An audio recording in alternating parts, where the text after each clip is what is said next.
Bismillahirrahmanirrahim.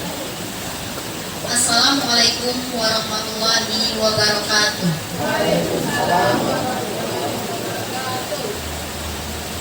Alhamdulillah, alhamdulillahirabbil alamin. Assalatu wassalamu ala asrafil anbiya'i wal mursalin wa ala alihi washabihi rasulillahi ajmain. Yang sama-sama kita hormati Ibu Pengawas Pembina SMA Negeri 1 Batang Kapas, yang sama-sama kita hormati Bapak Kepala SMA Negeri 1 Batang Kapas, yang sama-sama kita hormati Bapak Ibu Wakil Kepala SMA Negeri 1 Batang Kapas, yang sama-sama kita hormati Bapak dan Ibu Majelis Guru beserta karyawan dan staf tata usaha SMA Negeri 1 Batang Kapas. Puji dan syukur marilah kita ucapkan kehadiran Allah Subhanahu wa taala, karena berkat rahmat dan limpah Beliaulah kita dapat hadir di ruangan yang kita cintai ini dalam rangka sosialisasi program guru penggerak angkatan 4. Selawat beriringan salam tidak lupa kita hadiahkan buat Nabi besar kita, yakni Nabi Muhammad SAW, yang telah membawa umatnya dari alam kegelapan menuju alam yang terang menerang seperti apa yang kita rasakan pada saat sekarang ini. Baiklah bapak-bapak dan ibu-ibu, saya berdiri di sini merupakan salah satu tugas aksi nyata dari program guru penggerak yang sekarang saya menjalani programnya baru 2 bulan ya Bapak Ibu. Ada masih rasa grogi. Dalam tugas yang saya jalankan sekarang adalah sudah satu modul dalam 2 bulan ini, yaitu tentang pengimbasan pemikiran Bapak Ki Hajar Dewantara dalam dunia pendidikan dan bagaimana kita menciptakan budaya positif di lingkungan sekolah kita ini. Itu yang saya pelajari di 2 bulan ini.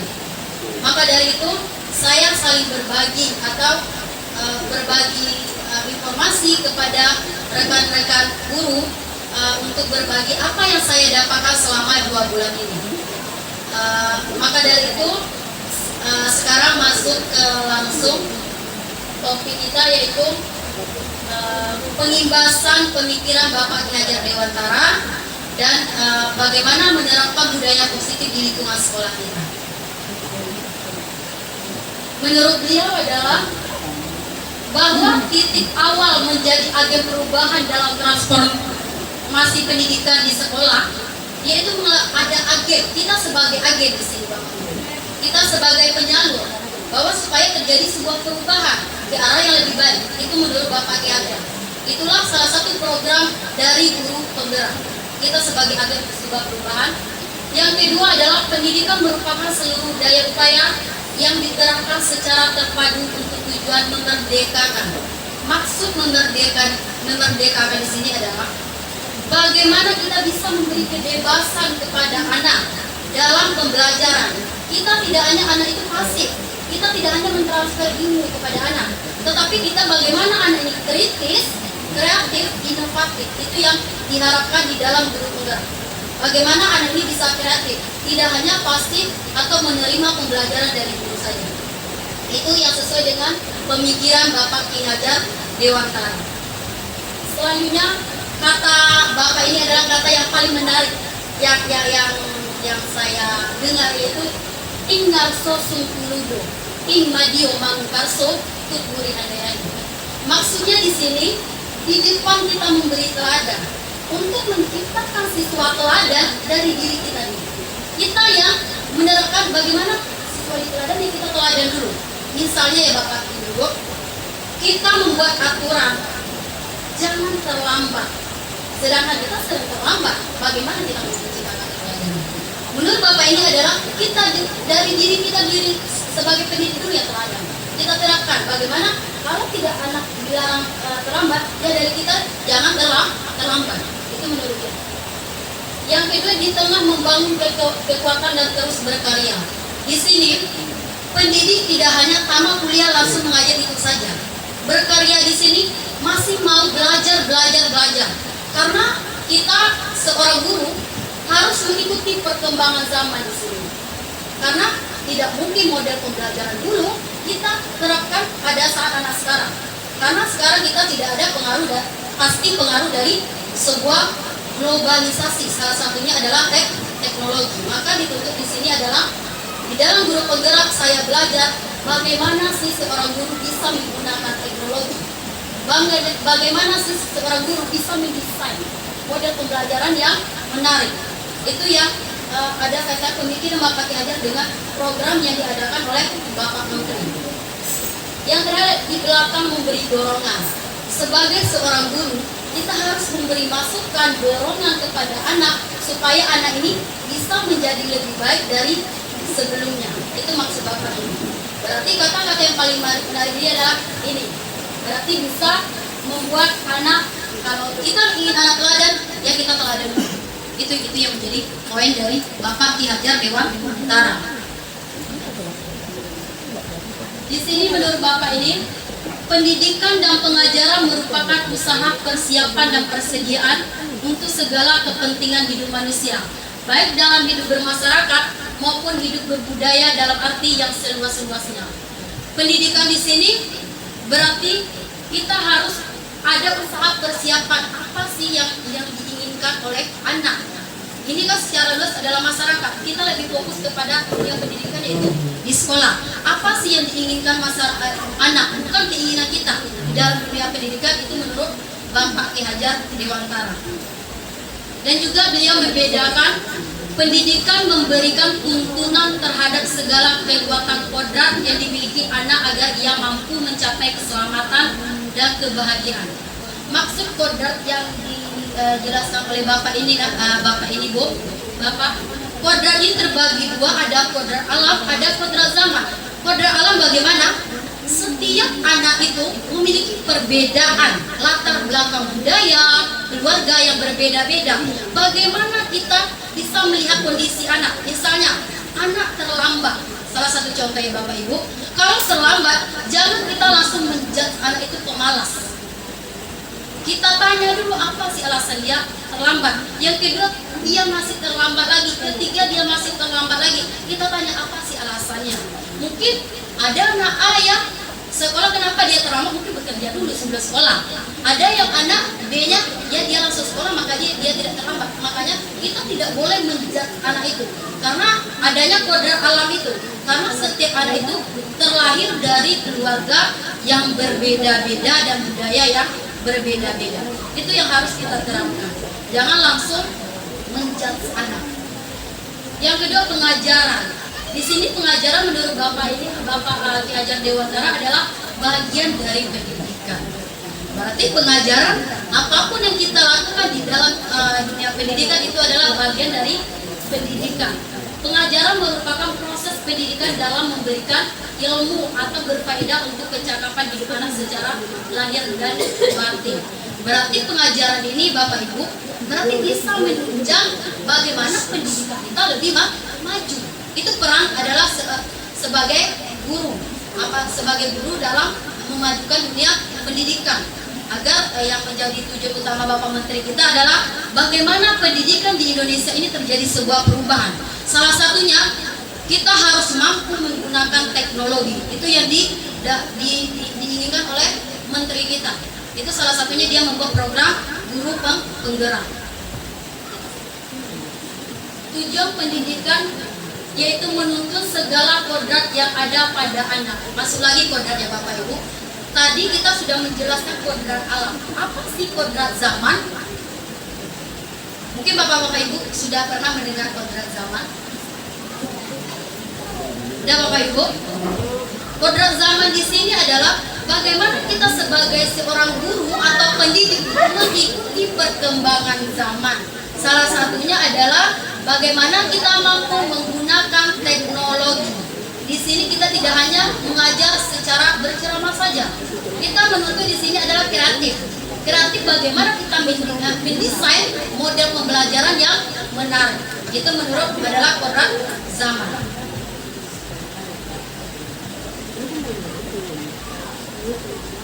Ini juga yang menjadi program Bapak Menteri adalah profil belajar Pancasila.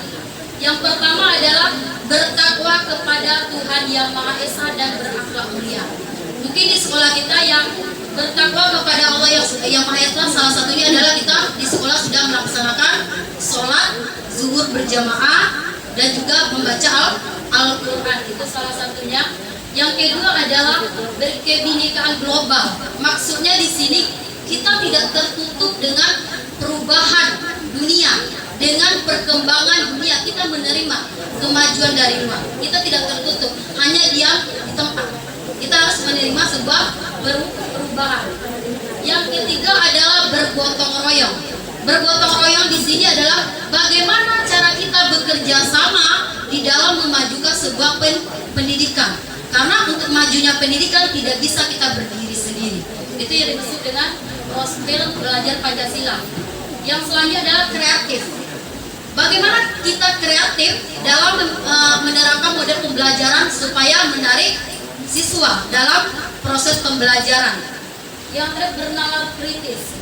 Bagaimana tidak hanya bernalar berpikir, di sini kita dituntut berpikir kritis, tidak bisa memecahkan sebuah masalah.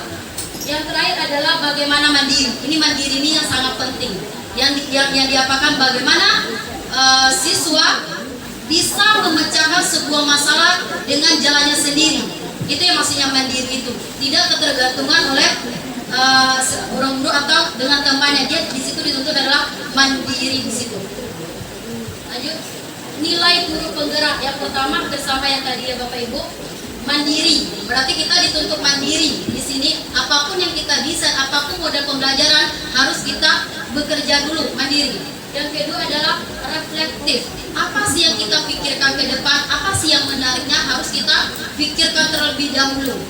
Yang ketiga adalah inovatif. Inovatif di sini adalah kita melakukan sebuah perubahan ke arah yang lebih baik. Yang selanjutnya adalah kolaboratif. Kolaboratif di sini adalah bagaimana bekerja sama antara rekan-rekan guru. Salah satunya adalah MGMP. Kita harus kolaborasi, tidak bisa bekerja sendiri. Salah satunya di sekolah di sini, walaupun tidak MGMP spesifik, tapi di sekolah sudah melakukan kolaborasi antara guru sejurusan.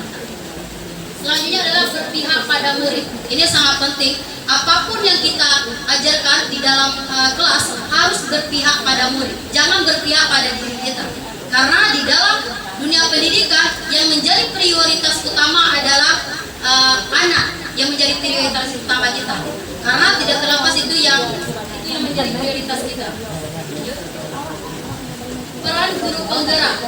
Yang pertama adalah menjadi pemimpin pembelajaran. Yang maksud menjadi pemimpin di sini Bapak Ibu, di sini ada tidak terlepas dari peran seorang kepala sekolah. Karena antara guru dengan kepala sekolah harus bekerja sama agar menciptakan anak yang cerdas, anak yang kreatif. Harus ada kerjasama antara guru dengan kepala sekolah. Yang kedua, menggerakkan komunitas praktisi. Maksud di sini adalah, ini salah satu saya menggerakkan maksudnya Bu, komunitas lingkungan di sekolah yang sekarang ini adalah bagaimana menggerakkan rekan-rekan guru untuk termotivasi menjadi guru penggerak. Itu intinya. Supaya sekolah kita lebih maju ke depannya dan menciptakan siswa-siswa yang berprestasi. Yang ketiga adalah mendorong kolaborasi. Kolaborasi di sini adalah kerjasama antara guru, salah satunya adalah MGMP sekolah. Yang keempat adalah menjadi coach. Coach di sini adalah kitalah yang menjadi inisiator di situ. Kita yang memberi materi masukan kepada rekan-rekan sesama guru agar terciptanya pendidikan yang lebih baik. Yang kelima, mewujudkan kepemimpinan murid. Di sini yang dituntut adalah bagaimana murid ini bisa memimpin. Karena yang kita ciptakan adalah peran guru penggerak adalah kepemimpinan terhadap murid.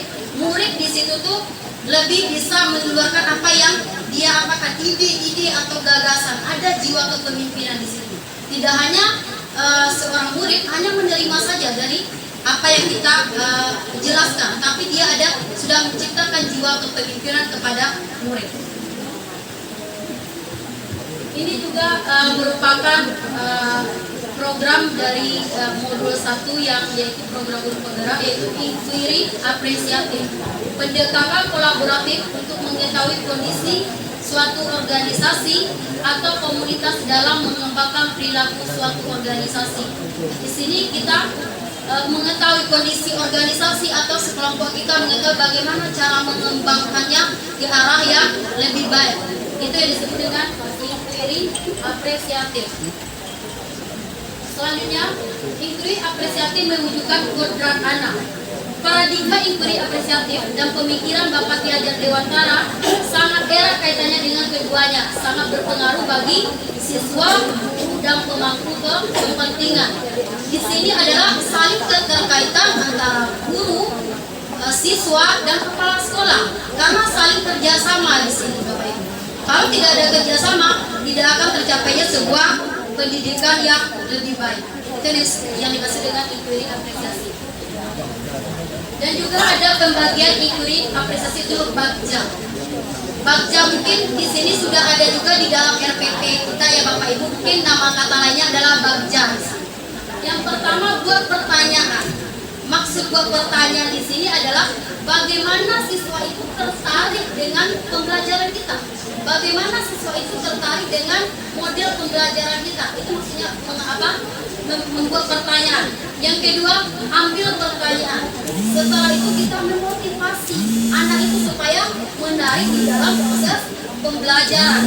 Yang ketiga, gali dia.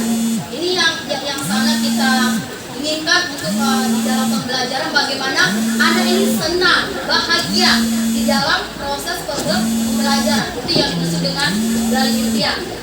Yang keempat yaitu Jakarta Rencana. Jakarta Rencana mungkin kita sudah semuanya Bapak Ibu lewat RPP juga. Kita menjabarkan apa sih langkah-langkah yang menarik, model seperti apa sih yang kita lakukan supaya anak ini tertarik dengan pembelajaran kita. Mau mendesain pakai PPT mau video supaya anak ini tertarik dengan model pembelajaran yang kita berikan. Yang terakhir adalah atur eksekusi. Atur eksekusi ini adalah pas pelaksanaannya bagaimana, siapa yang berperan di sini, siapa pelaksanaannya, kapan kita lakukan, dan setelah kita eksekusi, bagaimana kita melakukan sebuah evaluasi, di mana sih kurang sebelumnya, setelah ada kalau nampak kekurangan, ya kita melakukan sebuah evaluasi atau perbaikan. Itu yang disebut dengan inquiry apresiasi, yaitu menggunakan Bagja. Selanjutnya budaya positif. Ini juga sudah saya lakukan tugas aksi nyatanya budaya positif, yaitu membuat video kemarin yaitu tentang menerapkan kepada siswa. Bagaimana sih budaya positif yang kita lakukan kepada siswa? Sekarang kita stimulus respon tentunya kita alihkan ke teori kontrol. Kita tidak hanya lagi memberikan stimulus respon, tetapi bagaimana cara kita mengontrol peserta didik. Yang pertama misalnya kebutuhan kita sama, yang kedua kebutuhan kita berbeda. Itu yang harus kita alihkan dari respon stimulus respon menjadi teori kontrol. Itu supaya terciptanya sebuah budaya positif. Yang kedua, semua orang melihat hal yang sama. Setiap orang memiliki gambaran berbeda. Tidak mungkin semua orang itu sama dalam menilai sesuatu, pasti berbeda. Menurut A baik, belum tentu menurut B baik.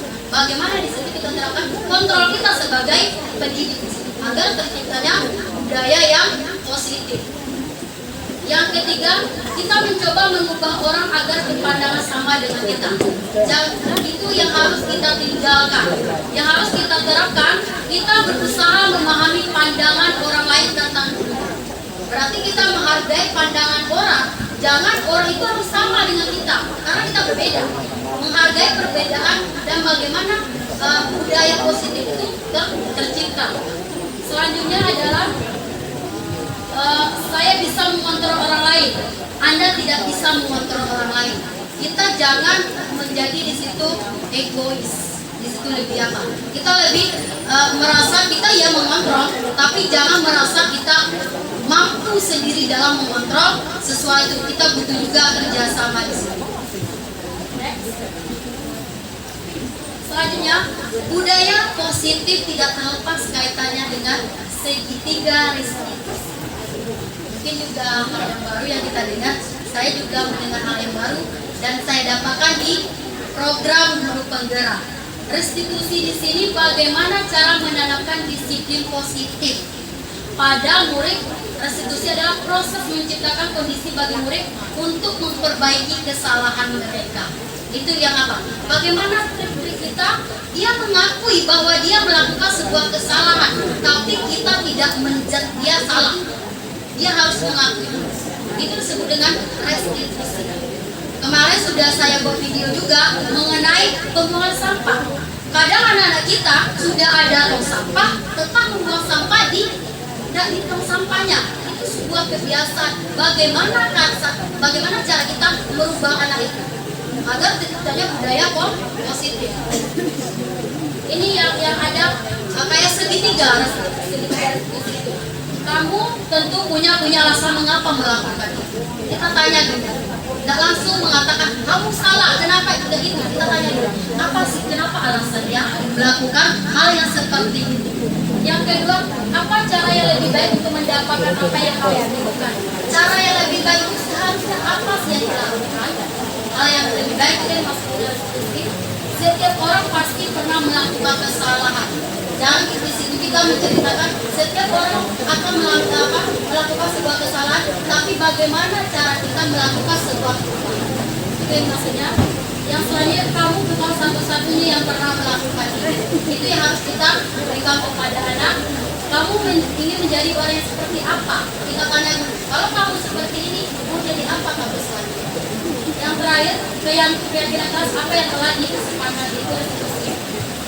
Secara kesimpulan restitusi ini, Bapak Ibu, ketika anak melakukan sebuah kesalahan, di salah satunya saya ambil contoh misalnya membuang sampah sembarangan, kita panggil anak itu. Kita katakan, apakah yang dia lakukan itu salah atau benar? Dia harus mengakui dulu. Kalau salah, apa sih solusi yang bisa diberikan? Harus kita tanya ke anak. Karena di dalam program ini adalah bagaimana menciptakan peserta didik mandiri. Dia dulu yang memberi sebuah solusi. Jangan kita dulu, anak dulu. Karena di sini anak itu adalah berpikir. Itu disebut dengan restitusi segitiga. Yang terakhir adalah guru dapat menempatkan posisi kontrol sebagai manajer untuk memberikan kesempatan kepada murid. Di sini adalah gurulah yang mengontrol murid, bukan menjudge murid, bukan menyalahkan murid, tapi kitalah sebagai pengontrol agar terjadinya sebuah perubahan di dunia pendidikan, terkhususnya adalah di sekolah kita. Sebagai seorang guru, mungkin saya juga akan dari yang dulu hingga sekarang akan mungkin ada juga melakukan sebuah kesalahan sebagai seorang guru, maka akan berusaha untuk mengalami sebuah perubahan ke arah yang lebih baik. Tidak di sini menjudge siswa, tapi lebih mengontrol di sini, memberi teladan kepada terima kasih. Salam merdeka belajar.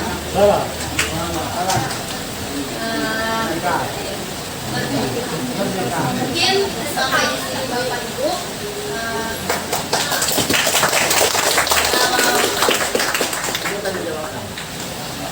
Sampai di sini mungkin saya baru pertama ya Bapak Ibu. Mungkin ada rasa grogi, baru 2 bulan juga menjalankan pendidikannya Bapak Ibu. Kalau mungkin ada Bapak Ibu yang menanyakan atau saling berbagi lagi dari sini Bapak Ibu, saya mengikuti program dan saya saling berbagi kepada rekan-rekan guru atau bapak-bapak yang guru-guru sekalian.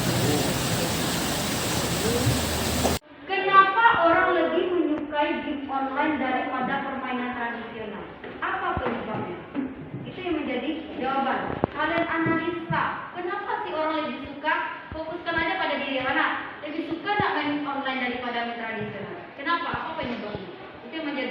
pertanyaan pertama. Yang kedua, apa sih dampaknya kalau kita keseringan main game online? Analisis dengan sebuah konsep sebuah blok globalisasi. Itu yang harus kalian pelajari. Sampai di sini ada pertanyaan. Berarti Anda dimampukan menganalisis maksudnya. Berarti menganalisis dari permasalahan itu, kenapa orang tidak suka lagi permainan tradisional? Kenapa orang lebih suka permainan game online? Apa sih penyebabnya? Yang menjadi pertanyaan adalah dampak negatif dari ini apa? Orang keseringan menonton main game online. Paham sampai di sini? Berarti nanti ditampilkan per kelompok dan kelompok lain bisa mendebatkan atau membantah jawaban dari teman. Itu yang kita lakukan. Karena kalian dituntut sekarang adalah aktif dan kreatif. Sampai di sini ada pertanyaan? Berarti silakan dikerjakan.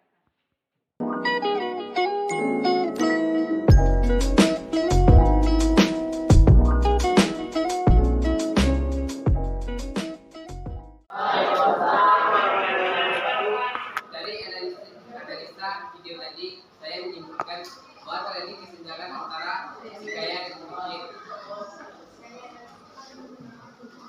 Yang kaya memakan bergizi dan miskin memilih sisa makanan untuk memenuhi kebutuhan asal makan, sehingga terdapat dampak kesenjangan tersebut, jadinya kosong lapar dan tempat tidak layak huni. Contohnya di kota tadi sangat mewah semuanya, sedangkan yang